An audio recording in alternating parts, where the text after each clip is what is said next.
Wow. All right. I'm choking. I need some water. We're going to sit a little bit more this way. Well, tell me where we're going to sit at. Like right there is good.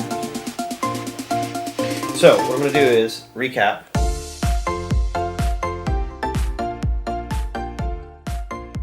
All right. Calvary Recap number 2. Episode number 2. So, we talked this weekend at the message, 1 John chapter 2, verse 18 and following. I'm not going to read it to you. But what I noticed about this text is that this is the third test that John presents about this idea of assurance. How do we really know that we can know God? I think this is kind of controversial. I think in our day, I think there's a lot of people that say, I can discover God on my own. It's a personal thing. But Christianity claims to be objective in the sense that Jesus was real. He lived, he died, he rose from the dead, and that he objectively can be known. It's just not something I feel in my heart. There's objective facts about his life and what he has said and what he's done. Now, kind of in modern culture, and I didn't really go into this quite a bit, but in modern culture, there's a series of books, one of them called Misquoting Jesus by Bart Ehrman. Bart kind of works through these ideas that while he doesn't deny that these were written early on, these documents, Matthew, Mark, Luke, and John, but he thinks that they got the story wrong, and there's no way that these things happened, or Jesus never claimed these things. But what John is saying, and what I love about this book, 1 John is claiming personal experience with Jesus. He's claiming that he had seen him. This is what he had said. And what John does in the book, which is great, I believe he references quite a bit his heavy volume that he had written about Jesus' life. So he takes the Gospel of John, which he wrote, which is a huge volume, and he starts to work through a lot of those particulars of what happened in Jesus' life. And in this letter of 1 John, you see these like little snippets of him referencing back to that larger volume. So the big question was, is Jesus God? Now, there is a lot of really great books that talk about this idea about Jesus being God. And one of the ways that John describes him as the Mashiach, which is Hebrew for Messiah. In the word got translated in the Greek New Testament as Christos, which is the Christ, but the Messiah and the Christ, it's really the same concept and idea.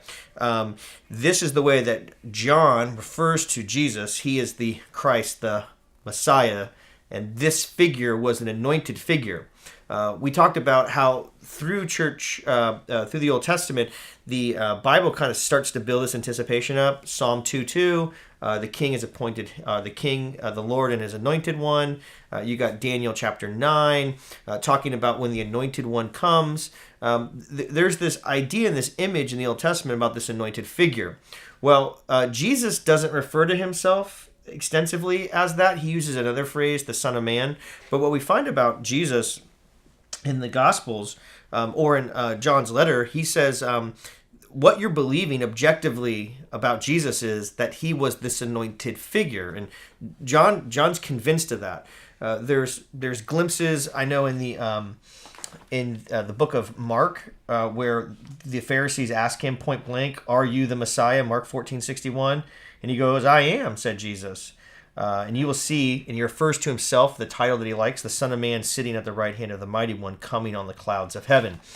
So what does all that mean? It means that Jesus being the Messiah, John's convinced of it, and he goes, if you can know him, but knowing him is knowing him as Jesus the Messiah, not just Jesus the great teacher, not just Jesus a great guy, not just Jesus, the man who lived. It's Jesus, the anointed one. And so we kind of work through that. Now, the Old Testament, building this storyline, there's a level of complexity to it. So I want to show you a couple of resources that I've used that have been helpful for me. One right here is Knowing Jesus Through the Old Testament by Christopher Wright.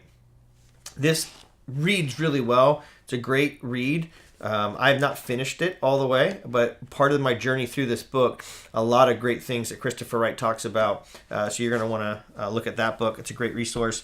Another one is this book. It's a little bit thicker. It's called The Pre-Existent Son, Recovering the Christologies of Matthew, Mark, and Luke.